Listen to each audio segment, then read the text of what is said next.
Senhoras e senhores, a TV Pensar Direito, um canal no YouTube, um canal que visa comentários jurídicos com cientificidade, comentários jurídicos científicos, que visam dar uma cientificidade às informações aqui prestadas. Então, a TV Pensar Direito tem uma honra e prazer de apresentar aos senhores mais esse programa. E esse programa é dedicado exclusivamente a um caso que ocorreu na Bahia. Nós não vamos dar o nome nem das vítimas, nem do suposto autor, mas nós vamos comentar juridicamente o fato.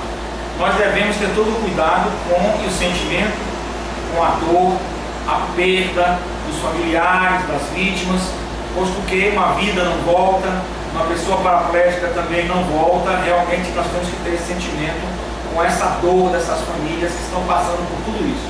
Mas, por outro lado, existe a outra família, essa terceira família, de uma pessoa inocente que está presa. E nós não vamos sossegar enquanto não desvendarmos esses mistérios que não foram bem esclarecidos ainda e que juridicamente apresentam falhas, perdoe-me, data máxima vênia, apresentam equívocos, dos quais nós temos que corrigir. Esse é o papel da advocacia, e principalmente da advocacia científica.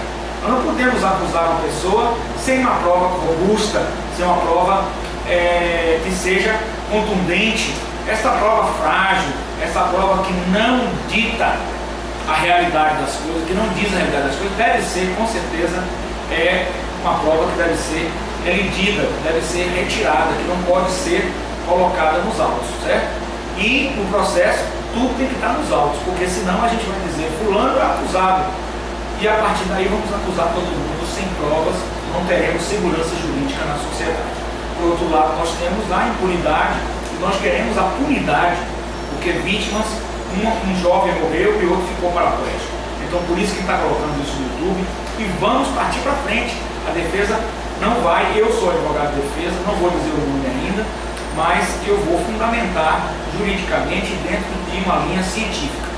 Aí eu vou ler um pouco de Guilherme de Souza Nucci e explicar o caso de forma genérica, já que nós não podemos ainda dispor o nome das partes em respeito a todas as partes envolvidas. Mas são 3 famílias que estão sofrendo.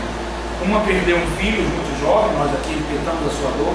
Outra tem um filho paraplégico, isso tudo não tem dinheiro que pague, não volta, a gente sabe disso. E uma terceira, que tem um rapaz preso e é inocente esse rapaz. 100% de certeza na inocência desse rapaz. 100% de certeza. Certo? Então o que é que nós vamos fazer aqui agora? Contar o caso que houve, o rapaz hipoteticamente foi até um local, né? Nesse local viu uma ex-noiva sua e na saída ocorreu o crime.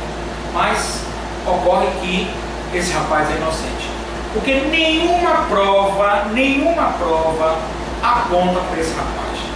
Não existe prova de balística, não existe prova de pólvora incombusta nas mãos, né? Não existe prova nenhuma, nenhum tipo de prova que possa dizer foi o fulano o autor. Não existe prova nenhuma. Aí nós temos uma lacuna, e nós vamos falar em psicologia da ilação com preenchimento de lacuna. O que significa a ilação com preenchimento de lacuna? Você tem uma lacuna, você tem que preencher. Aí você utiliza a ilação. O que é a ilação? A ilação é um pensamento, uma ideia, um devaneio, certo? Um insight que você teve. Mas em ciência você não pode basear a sua vida, as coisas da vida, por pensamentos, por devaneios, por ilações. Então preenche a lacuna por ilação. Para quê? Para oferecer uma resposta à sociedade mais rápida e acalmar um pouco o meio social que encontra-se inconformado com aquele crime e busca culpados, busca resposta com razão. Mas nós não vamos permitir que isso invada a seara e atinja uma família inteira e o inocente está na cadeia. Por isso buscamos a verdade. Então, neste caso, quando não existe prova nenhuma, nem de material, nem de arma, nem de balística, nem de arma de fogo, nada, não existe nada, não existe arma, não existe prova de balística, não existe testemunhas que viram nada. Só existe uma testemunha, que é uma das vítimas, à noite, num local escuro. À noite, num local escuro. Esta vítima, naturalmente, veio de uma festa, estava tomando, isso provável, estou falando, porque está nos autos, que eu posso provar nos autos. natural, não tem nada de errado, mas que vinha tomando sua cervejinha de meia hora, desde 10 horas até 1h da manhã. Então vejam só, nós estamos diante desta vítima, que estava, evidentemente, nervosa, porque ninguém fica calmo psicologicamente numa situação dessa, você fica realmente tenso, porque você de repente é abordado com alguém armado, à noite, num local escuro, certo? Depois de tomar algumas cervejas. Então sua visão, sua interpretação, toda psicologicamente é alterada. Então vamos ao que diz Guilherme de Souza Lúcio no seu livro sobre a questão das provas. Traz de ponto extremamente controverso o valor probatório da palavra da vítima e delicado na avaliação da prova. Primeiramente, convém mencionar que as declarações do ofendido constituem meio de prova. Lógico, o ofendido ele vai fazer a declaração, constitui meio de prova. Tanto quanto é o interrogatório do réu, quando este resolve falar ao juiz. Entretanto, não se pode dar o mesmo valor à palavra da vítima que se costuma conferir ao depoimento de uma testemunha. Porque a testemunha isenta e imparcial, ela é compromissada de dizer a verdade, sob pena de falso testemunho. Esta, presumidamente imparcial, a testemunha que vai dizer sobre os fatos, sob pena de ser considerado um falso testemunho, que é crime, ela em tese, ela é compromissada de dizer a verdade no juízo, ela em tese, presumivelmente, imparcial. Eu estou fazendo a leitura do livro do professor Guilherme de Souza Lúcio. Por outro lado, é importante destacar que a prática forense nos mostra haver vítimas muito mais desprendidas e imparciais do que as próprias testemunhas, de forma que suas declarações podem se tornar fontes valiosas de prova e valorosas também da prova. Assim, cumpre apenas destacar alguns pontos da cautela que o juiz deve analisar os fatos e a fala do ofendido. Lembramos inicialmente, vamos nos lembrar de Altavilla, o grande professor Altavilla, que a vítima é a pessoa diretamente envolvida pela prática do crime, pois algum bem ou interesse seu foi violado, razão pela qual pode estar coberta por emoções, perturbações do seu processo psíquico, levando-a à ira, ao medo, à mentira, ao erro, às ilusões de percepção. Neste livro de Psicologia Jurídica, do professor Fiorelli, Psicologia Jurídica, 5ª edição da Atlas, nós temos as ilusões perceptivas. E nós vamos fazer essa série de vídeos para falar sobre isso. Então, levando-se a ira, ao medo, à mentira, ao erro, às ilusões de percepção, ao desejo de vingança, à esperança de obter vantagens econômicas e à vontade expressa de se desculpar. Neste último caso, quando termina contribuindo para a prática do crime. Isso vem da psicologia jurídica, esses achados do professor Guilherme de Souza Lúcio. Por outro lado, há aspectos ligados ao sofrimento pela qual a vítima passou. Então a vítima, no outro dia deste acontecimento, viu o retrato do suposto autor em todos os meios de comunicação. E aí, com todo respeito à polícia, nós temos aqui o maior respeito às autoridades policiais, que tanto colaboram com a sociedade, mas foi ao hospital com o único retrato da vítima. Então a vítima já está totalmente impregnada de que é aquela pessoa, mesmo não sendo, mesmo podendo estar equivocado. Quanto à prática do delito, podendo então haver distorções naturais em suas declarações. Natural que haja distorções. A pessoa sequestrada, por exemplo, diante da dor e da aflição suportadas, pode elevar sobremaneira o período em que ficou sob o poder do sequestrador, perde a noção de tempo e de espaço, justamente porque perde a noção real do tempo, estando com a sua liberdade privada. Na psicologia jurídica, nós temos fatores que afetam a percepção. E aí nós vamos para até Jung. Jung nos diz: o homem nunca percebe uma coisa ou a entende por completo. Os sentidos do homem limitam a percepção que ele tem do mundo à sua volta. Então, ele tem, aqui nós temos que a emoção afeta a sensação. E nós temos sensações e percepções. Sentir com os 5 sentidos e perceber com esses 5 sentidos. Isso tudo, nosso organismo é muito, uma máquina fabulosa, vai por questões de segundos ao nosso cérebro, que interpreta as nossas sensopercepções e volta para a nossa visão, para o nosso entendimento cognitivo, da mente, da cognição, processando aquela informação como se fosse real, mesmo que ela seja falsa. Então, a emoção afeta a sensação. Durante um conflito, os participantes tornam-se mais sensíveis a estímulos como luz, calor, ruído, movimento dos opositores, etc. Também pode ocorrer redução seletiva de sensibilidade, uma forma de o psiquismo proteger-se contra algo que o agride profundamente. A pessoa, por exemplo, pode sofrer um bloqueio que a impede de ver e recordar. E esse bloqueio pode ir mais além, não só ver como recordar, mas o bloqueio pode ser um bloqueio de distorção.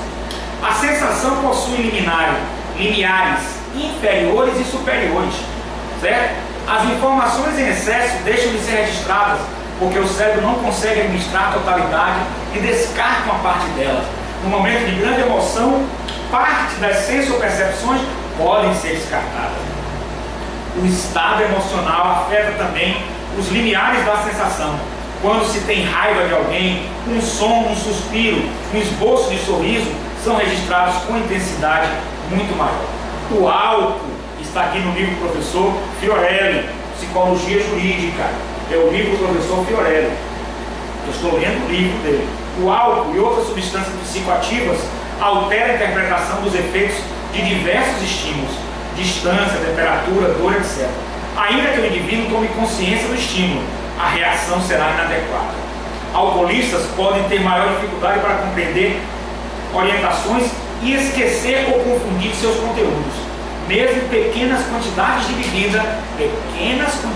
bebida alcoólica podem ocasionar esses efeitos, daí provocarem acidentes de trânsito. O estresse aumenta a sensibilidade a ruídos, a pessoa torna-se menos tolerante. A sensação depende do estímulo e da capacidade do indivíduo de capturá-la e de captá-la. A percepção depende dos acontecimentos anteriores que envolvem o mesmo estímulo ou outros estímulos semelhantes e que afetam a interpretação da sensação pelo cérebro. Nós percebemos as coisas, mas o cérebro processa interpretando, analisando com acontecimentos anteriores. A isso nós chamamos de associação de ideias. Freud já chamava nesse sentido, associar ideias. E depois responde isso com um processamento de dados interpretativos. E aquela resposta você afirma ser a verdade, afirma ser a realidade. Eu pergunto, será que essa vítima, depois de consumir álcool, à noite, 1h da manhã, cansada, tem tanta certeza de que é este o suposto acusado dos disparos contra o mesmo, que vitimou o seu amigo e que o deixou paraplégico? É a grande pergunta que eu faço. É preciso uma avaliação psicológica. Nós temos que pedir uma avaliação psicológica na vítima, não por ser a vítima pessoa com transtorno, não é isso, mas para saber se a vítima está emocionalmente bem equilibrada para dizer com certeza se foi esta a pessoa que atirou. Eu digo mais ainda, não existindo nenhum laço probatório, nenhuma ligação que prova, nenhum lastro de prova, só essa declaração, na minha opinião, sem falsa modéstia, não é possível, data máxima vênia, a prisão dessa pessoa, muito menos sua pronúncia para o júri, porque não é para ser pronunciado do júri se faz necessário indício suficiente de autoria. Não vejo indício suficiente de autoria, não vejo. Vejo uma prova muito frágil, uma prova que pode ser totalmente desprovida de realidade, de verdade, e que está prejudicando uma terceira família, que está levando uma senhora de 87 anos, que é a avó que criou esse rapaz, a ficar doente. Nós não podemos permitir isso e nós não vamos aceitar isso. Por isso estamos pedindo liberdade provisória deste réu e estamos pedindo a revisão dessa pronúncia no tribunal, que deve possivelmente considerar o réu impronunciado, ou seja, não ir para júri popular, porque não é possível, não há indício suficiente de autoria, muito menos condenação. Condenação é quase impossível neste caso concreto. Vamos analisar melhor esse caso, vamos investigar melhor, porque pode existir um terceiro que tenha cometido esses disparos e esse terceiro está nas ruas, solto, sem punição. Estamos gerando também uma impunição por esse lado. Preciso da ajuda de todos os senhores, nesse e em outros casos, que nós estamos com injustiças grandes que estão sendo feitas no nosso país, que nós precisamos dar segurança jurídica à população, seja com a punidade, seja evitando a punição de uma pessoa inocente. Eu estou aqui na Federação Investigativa dos Direitos Humanos, a FEI, a Fé de Faca e Identificação desde o dado H de Henrique. É a Federação Investigativa dos Direitos Humanos aqui na Barra, que está em Salvador fazendo um trabalho belíssimo. Parabenizo a Federação Investigativa dos Direitos Humanos. E nós estamos nesse TV Pensar Direito, nosso canal, a sua TV, que faz com que você pense direito, no canal YouTube, aqui rendeu homenagem ao canal YouTube, ao meu amigo em São Paulo, o Dr. Pedro Moreira, um grande abraço. Enfim, a OAB de São Paulo, aos meus amigos aí da OAB de São Paulo, a presidência, a vice-presidência e aos conselheiros, a OAB Federal, a Ordem dos Advogados do Brasil, na esfera federal, a OAB Bahia, Sergipe, enfim, Goiás, Paraná. Eu tenho tantos amigos, um grande abraço a todos. Esperamos que possamos fazer realmente justiça ao caso concreto. Este caso concreto, nós estamos vivendo uma grande injustiça. Eu espero mesmo, com as nossas petições, o nosso poder, o honrado Poder Judiciário do Estado da Bahia, possa oferecer essa resposta que seria a justiça, oferecendo e oportunizando o réu uma defesa ampla e restrita, pois o caso exige isso e nós vamos precisar dessa justiça. Muito obrigado. Até o próximo programa. Assista TV Pensar Direito, o canal da sua família, do senhor, da senhora, onde os senhores poderão ter informações, não do senso comum, mas de um senso crítico, de um senso de mentes pensantes, que nós precisamos tanto no nosso país e no mundo. Muito obrigado. A todos uma boa tarde.